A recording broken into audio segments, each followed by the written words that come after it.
Good day. Welcome to another installment of Prospero in Bermuda with your host Stephen on this fine 9th of May. We are continuing the 100 book challenge where I have made a promise to myself that I would read 100 books and review them here before purchasing any more new ones. So one of the upshots of that is that because I'm reading books and trying to review them, I'm not going to be like some of these other channels that feel that they need to constantly upload material in great quantities, like say every day. Because I have found from a few of them, they'll just show you something and they'll say, oh, that was awesome, that was really good, and not really go into any detail about it. I'm hoping to at least be able to say something, a little bit of quality about the books that I read. Not too much though, particularly with ones where I don't want to spoil the plot. But we'll hear something a little bit about each one. I want to add something before I begin about my last video, which was a snapshot of my library, my personal library. I should probably remake that video, simply because after making it, I thought to myself, I have gone through all kinds of periods of spiritual searching, studying the esoteric and the spiritual, as well as various branches of Christianity. And although I still enjoy harboring doubts and I love having my Greek pantheon up there, I am first and foremost a Christian of the sort of Catholic Orthodox variety, but I come from originally sort of Protestant tradition. I have a master's in Christian apologetics from Biola University, so and that was before my conversion to Catholicism. So I'm sympathetic to some degree to all the great traditions of Christianity. And I just thought to myself, although it's fun to review some of the weird stuff that I have, the Esoteria, the Julius Evolas, some of the old Nazi books and everything, to find out what they said. I mean, I've read them, but I just thought to myself, you know what? Life is too short. And there's no real point either in drawing fire or being frustrated because I can't review certain things, when really I don't really have an interest in doing it. I don't think that in the end it's very fulfilling. I could sit here and tell you in depth something from Julius Evola, say he's a man of great genius, try to point out the good stuff, but as that belch suggests, in the end it's just a lot of wind. Anything that is good in someone like Evola, or any other, dyed-in-the-wool modern pagan philosopher, whatever's true, whatever's good, true, and beautiful out of any of those people has been said better somewhere else, namely somewhere in the Christian tradition.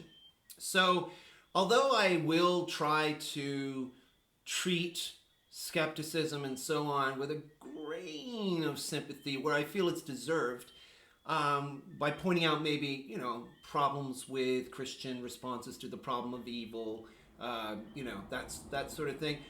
This is pretty much a Christian Catholic Orthodox channel, and it always will be, I hope, by the grace of God.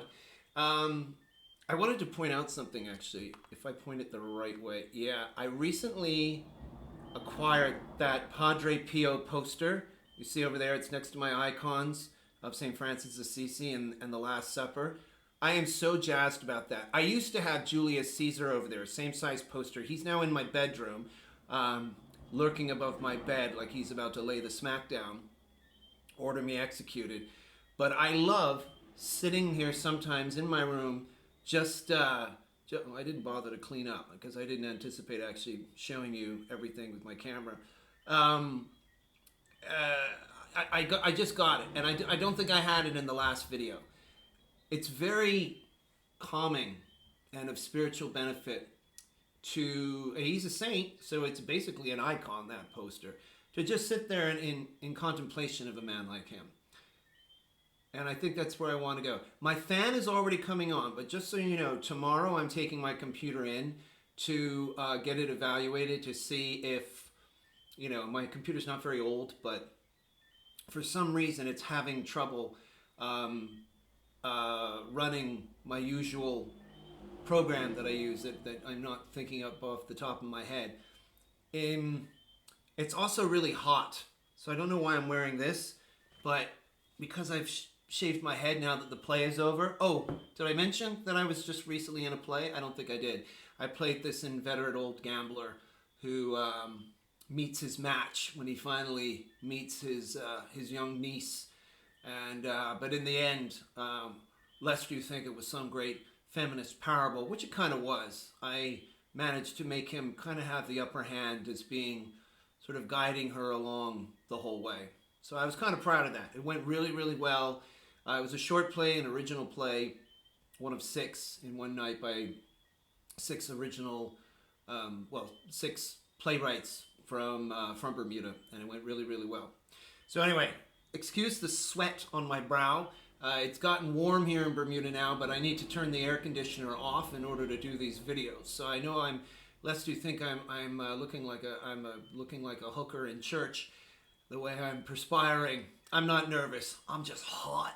So now that I've said a word about my my bookshelves, I mean, I still have non-Christian novels that I'm happy to review, but as far as the non-fiction esoteria goes, I admittedly took what probably amounts to a few $1,000s worth of non-Christian non-fiction and boxed it up and gave it away and I don't regret it at all. In fact, I felt like there was an almost depressive weight had been lifted off my shoulders, and I'm very pleased about that. So let's get on to the books that I want to review tonight that I've read recently. One is a book that I've read for the first time. The other is a book that I have now read for the 4th time at different stages in my life. So, let's start with, well, one's smaller, so it's on top. We're going to start with this book. Oh, and before I get on to this, I had a very nice thing happen today, which directly leads into this book review.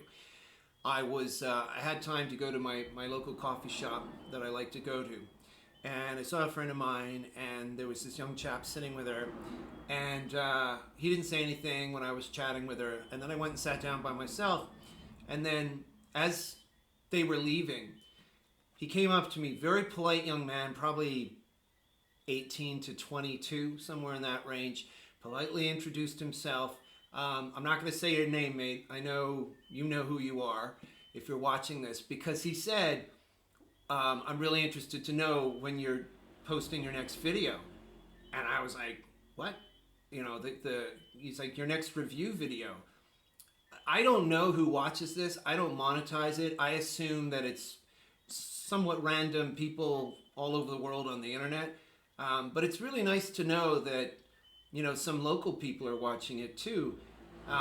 Of course, because I lost all those videos earlier, although I'm eager to do this, you know, I was kind of wondering a little bit. It's like, does any of this matter? Is this of value to anyone? And it was just really nice to have this little moment of recognition and appreciation. It was, you know, it's immediately made me want to come home and do a couple of reviews. So thank you, S. This video is dedicated to you. This was the book that you saw me reading when you came over, and thank you. You're a very polite young man, and I really appreciate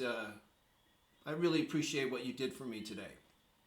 So this book, Andrew Pyper, you may remember from my last review of The Demonologist. The Demonologist is one of Andrew Pyper's later books. This was his original, for which he received great acclaim, international bestseller, winner of the Arthur Ellis Award for Best First Novel. It is really different from The Demonologist. I'm not going to say The Demonologist represents a growth in his writing, but it does represent, I do see the honing of his craft. Because remember I said that The Demonologist kind of had a Dan Brown plot, but was really good literature. I'm seeing in this book very much that sort of pot boiler,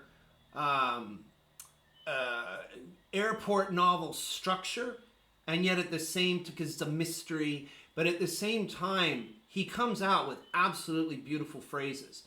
I don't want to reveal much of the plot, because the more I reveal, the more it kind of gives away. But suffice it to say that it's about a lawyer, young lawyer, who is not a likable character. I liked him, but I don't think any female reader is going to like him. You won't find this being reviewed positively.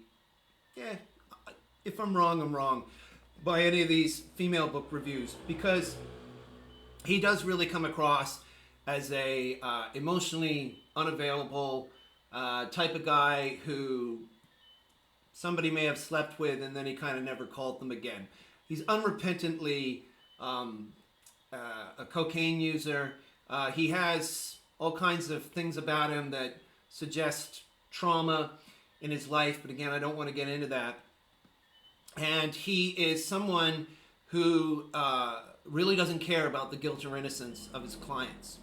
Now, one reason I like this book so much is that I relate to it a lot. It takes place in Toronto. He mentions places in Toronto where I've been to and I'm familiar with them, so it was really kind of interesting to retread these places. And instead of ruining much of the plot, which revolves around the disappearance of these two girls, and there's a guy that is accused of the crime, and this defense attorney is called in to defend this man. And in the course of defending him, he confronts what may or may not be some kind of supernatural force. But again, I don't want to tell you because you need to find out for yourself just what happened, right? But instead I want to read you a couple of quotes. Here's one where he meets with the DA, the district attorney, who's going to be prosecuting the case, and he's a big, corpulent, fat man. And this gives you a little bit of an insight into the main character's personality, because he's describing this fat guy. All right, I'm going to actually read more than I intended to. This is him describing the DA, because it's narrated by the main character. He says, "My attention turns more closely to the man himself. There is a particular aspect to Goodwin's obesity, a posture, perhaps even an aura to it, that compels one to stare and await disaster.